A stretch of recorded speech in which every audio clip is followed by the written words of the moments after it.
Cruelty in a great house is rarely loud. It does not slam doors. It does not raise its voice. It writes a number in a book and leaves the book open on a table where you will certainly find it. The Duke of Harrogate required a wife. His sisters had already emptied 2 women out of Kestrel Hall before a second Sunday came round, and when the third was bought and paid for, they set the odds down in the library betting book in a clean, patient hand. 7 days. The whole household watched the front door that week, waiting for the weeping, the packed trunk, the hired cart going back down the drive. Nobody watched her carry a kitchen stool up the stairs. The study at Weldon Cross smelled of cold ash, tallow, and the sour paper of bills that had been turned face down. Hesper Lyle stood in front of her uncle's desk, with her hands folded at her waist. She was 24. Her gown had been turned twice, and the cuffs reset with thread a shade too dark, and she had stopped minding that 2 winters ago. Silas Lyle did not look up. He drew a line under a column of figures, blotted it, and spoke to the ledger. £4,000, he said, settled on the estate, not on you. It clears the mortgage and the seed loan, and it leaves something over for Augusta's season. When? Hesper said. Thursday. There is a special license. He finally raised his head. His eyes were pink at the rims. You will not be difficult about this. I have not been difficult about anything since I was 14, Uncle. I do not see why I should begin now. In the doorway behind her, Augusta and Petronella pressed their knuckles against their mouths. They had been laughing about it since the letter came. There was a 4th person in the room, and he was the only one who had troubled to look at her properly. Mr. Ambler was the Duke's man of business, a grey, tired, honest man with ink on his thumb, and he had come 300 miles in February to do a thing he clearly disliked. Miss Lyle, he said, I would rather you heard the whole of it from me than from a stranger on the road. His Grace has been betrothed twice already. Miss Farrow remained at Kestrel 9 days. Miss Colquhoun remained 6. Did he send them away? No. Ambler turned his hat over in his hands. His sisters did. Lady Cordelia and Lady Beatrice, not with shouting, with coal and keys, and where a person is seated at dinner, and what is said in a room at the moment she enters it.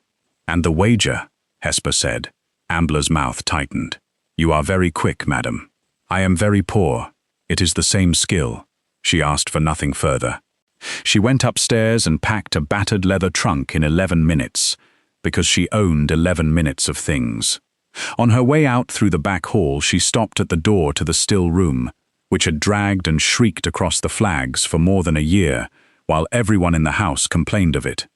She lifted the door on her shoulder, worked the pin up out of the lower hinge with the handle of a spoon, laid a folded scrap of leather under it, and set the pin back.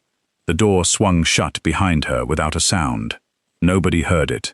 Nobody in that house ever heard the things that stopped. Kestrel Hall came up out of the moor, like something that had been left there rather than built. It was a long grey block of gritstone, with a slate roof gone black with wet, 3 stories, 40 windows, and not one of them lit on the side that faced the drive.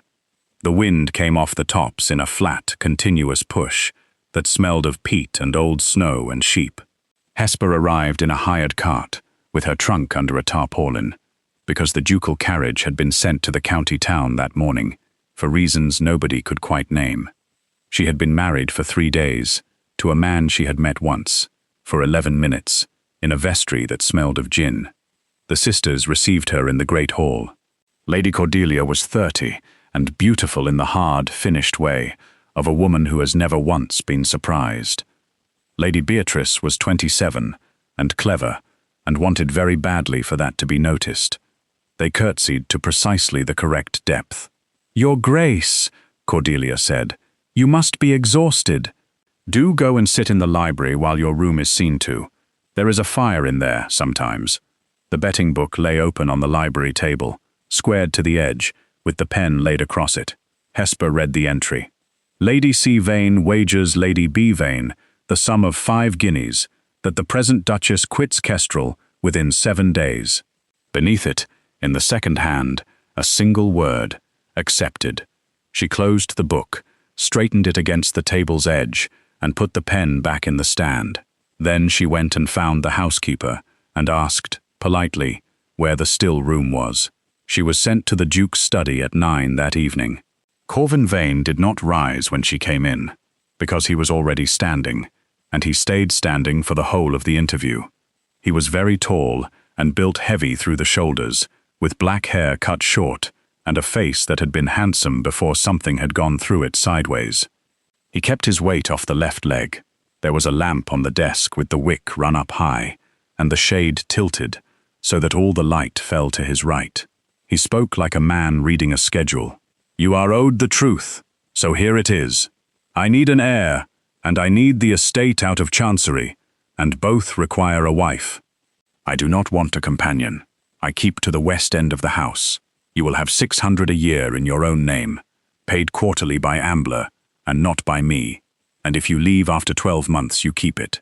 And before 12 months, then you keep it also.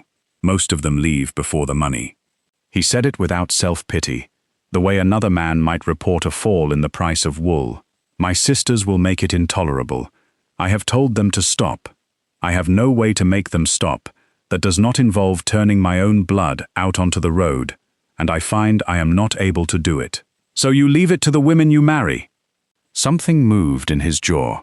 Yes. Hesper was not looking at his face by then.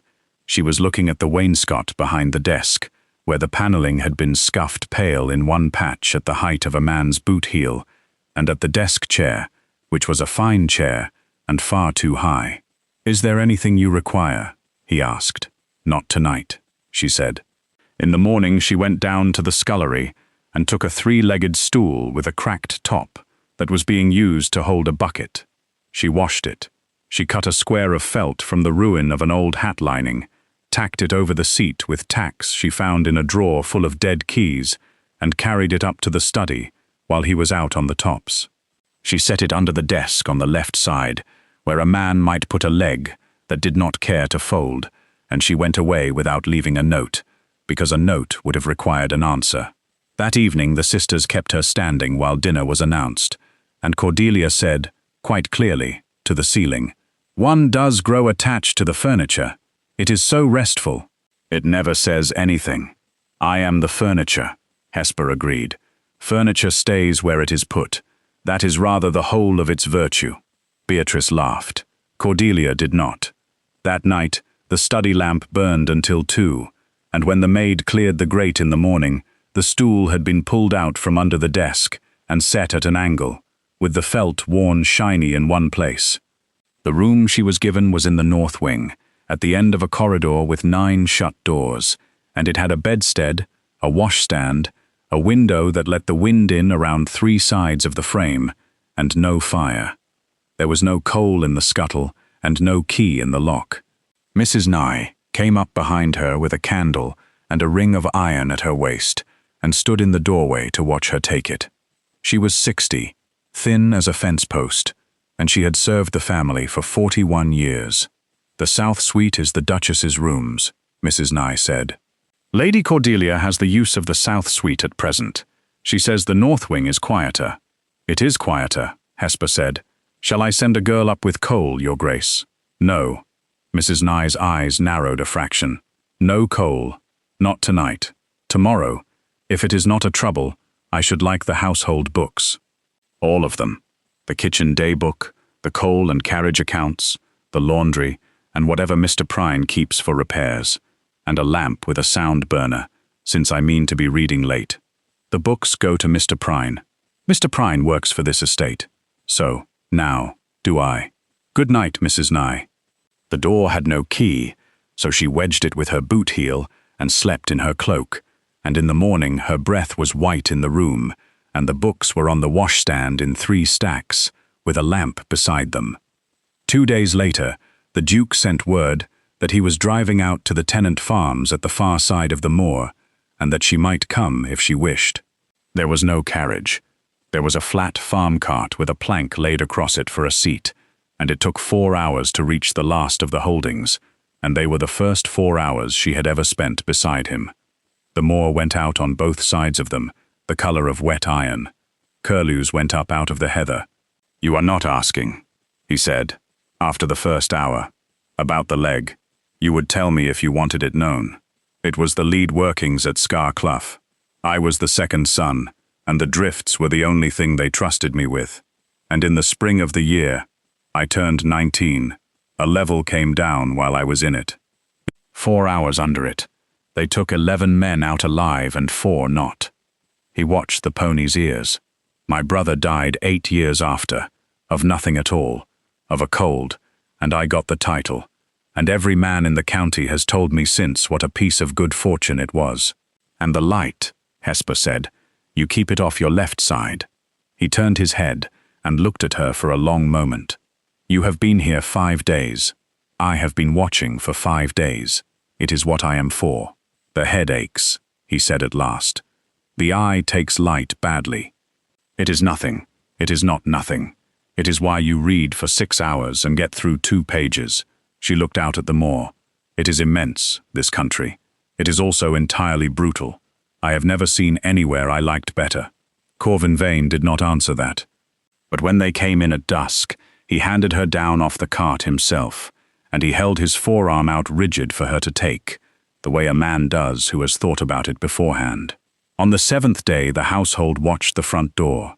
Hesper spent it in the still room, with a canvas apron on, and her sleeves to the elbow, going through 4 years of paper. Nobody came to collect 5 guineas. The first month at Kestrel established a rhythm made out of 2 people working in separate rooms. The Duke left before light, and rode the boundaries and argued with the men at the workings, and came back grey with pain and went into the study. Hesper went through the house like weather. She did not play the Duchess. When Mrs. Nye brought her the dinner menus for approval, a stack of greased cards proposing 4 courses and a roast for a household of 5, she handed them back. "We are 5 people and a dog. Sell the surplus stores in the village and buy lye soap, beeswax, and lamp oil. This house smells like a wet church. I want the floors scrubbed until they take a shine." She did not order the maids to do it. She knelt on the flags beside them with a brush. She counted the linen and found 6 pairs of sheets, where the book said 30. She fixed the library door, which had dragged and shrieked across the boards since Michaelmas, with a leather washer and 11 minutes. And in the evenings, she took the 3 stacks of books up to the north wing and read them by a lamp with a sound burner, in her cloak, with her breath showing. Numbers are patient. They wait for someone poor enough to care.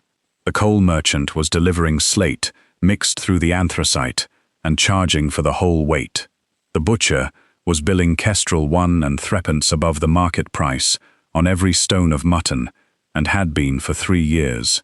And Mr. Prine, the steward, kept a heading in his repair account called Sundry Works at the mill, against which he had drawn £940 in 2 years, and behind 3 of those receipts, folded small, were bills for a milliner in Bath and 8 weeks of lodgings at 14 Gay Street, and the signatures on them were not Mr. Prine's. She cut the household expenditure by 2/5 in 5 weeks. She did it without raising her voice once. She rode into the village in the flat cart and spoke to the butcher with such careful, level politeness that he came out of the shop afterwards and stood in the road looking at nothing. The stool stayed under the desk. She took to bringing it out herself when she came in with a question, and setting it where his leg wanted it, and moving the lamp round to his right hand, and running the wick down to a low blue flame, and then asking the question. "The tenants will not use the estate mill," she said one night in March. "Prine says they are obstinate. They are being told twice," Hesper said, "once in grain at the hopper and once in coin at the door. Look at the mill book against the corn returns. The same sack is paying for itself 2 ways." Corvin looked at the 2 columns for a long time. Then he laughed. It came out of him rough and startled, like something rusted through being turned over, and he seemed as surprised by it as she was. £940, he said. "You have not shown me that page yet." "No," Hesper said. "I am waiting until it will do the most good." The barn went up on a Tuesday in February, at 2 in the morning. She woke to the light on the ceiling before she heard anything, and the light was orange and moving. The threshing barn stood 40 feet from the granary, and both of them stood against the stable range, and there had been 11 days of hard frost, which meant the water butts were solid to the bottom, and the leat was locked under 4 inches of ice. By the time she got down, the men were throwing snow at a fire that ate snow. Corvin was in the middle of it in his shirt, shouting for the horses to be brought out, and his leg had gone from under him twice already, in the ice of the yard. Hesper did not scream, and she did not stand in the doorway with her hands at her mouth. She went up onto the mounting block, which put her a foot above the noise. "Leave the barn," she said. Nobody heard her. She said it again, with everything she had. "Leave the barn. It is gone. The granary is not gone." Faces turned. 6 men on the sledges break the leat above the sluice and let it down the yard drain. 4 men on the linking shed pull it flat, take the roof off it and the wall away from the granary gable, and the fire has nothing to walk across. The rest, wet sacks on the granary door and the west shutters, and get those horses onto the drive. There was 1 full second in which the yard did nothing at all. Then Corvin Vane, Duke of Harrogate, who had commanded men underground at 19, put his shoulder to the linking shed wall and said, "You heard the Duchess." They pulled the shed down with ropes and their hands. Hesper worked the rope with the rest of them, and the hemp took the skin off her palms and off the inside of 3 fingers, and she did not stop when it did. The leat broke under the sledges with a crack like a shot, and came down the yard black and steaming. The barn burned to the sill plates and fell in on itself, and threw a column of sparks 200 feet into the cold, and the granary scorched along one gable and held. 600 quarters of seed corn held with it. When it was over, the men stood about in the wet and the ruin, breathing, and nobody said anything for a while. In the kitchen, Corvin pulled the 3-legged stool out from beside the bread oven and set it in front of the fire and put her on it. Then he knelt down on the flags in front of her, which cost him a great deal, and took her hands and turned them over. Her palms were raw to the meat and bleeding freely. "You little fool," he said. His voice had gone to pieces. "You could have gone under that wall. You were losing the yard. I needed you not to be under the wall." The words got out before he could stop them, and hung there in the heat. Hesper looked down at the top of his bent head, while he wiped the grit out of her hands with a clean cloth, meticulously, 1 finger at a time, as though she were made of something that broke. The kitchen was full of servants, standing perfectly still. "Corvin," she said, "it was the first time. The stool is holding your weight and mine at once." "It is a very good stool," he said, and did not let go of her hands. Lady Wexcombe arrived at the end of March, with the sisters and a solicitor. She was the girl's godmother, 60, powdered, and travelled with a maid and a small dog, and she came into the drawing room, the way a bailiff comes into a shop. "Your Grace," she said, and did not curtsy. "I shall be direct. This cannot continue. The county is talking. A duchess who kneels on floors with brushes and haggles with butchers in the public road is not eccentric. She is unwell. Dr. Marchmont at Buxton has rooms for ladies in a nervous condition. Cordelia and Beatrice are prepared to take up the management of the house in your absence, and there is the question of a settlement for the injury done to this family's name. £8,000. Corvin came up off the window seat with murder in him. Hesper put 2 fingers on his sleeve and he stopped, breathing hard. "Sit down, Corvin," she said. "This will not take long." She went to the side table and opened a japanned box. "Lady Wexcombe, before we come to my nerves, are you familiar with a heading in this estate's accounts called Sundry Works at the Mill? I cannot see how that is my concern. It became your concern in the spring of the year before last, when 8 weeks of lodgings were taken in that estate's name at 14 Gay Street in Bath, and occupied by yourself, and paid for out of £940, drawn against repairs to a mill that has had 1 new sluice board and nothing else since the old Duke died." Hesper laid the receipts on the table, 3 of them, and turned them so the signatures faced the room. Lady Cordelia's hand, Lady Beatrice's hand, and a milliner's bill for 11 guineas, which I own, is a magnificent sum for a hat. The solicitor made a small noise and looked hard at the carpet. In the doorway, Mrs. Nye stood with her ring of keys and did not move an inch. Cordelia had gone the colour of tallow. "You would not dare make that public," Lady Wexcombe said. "I have made it public.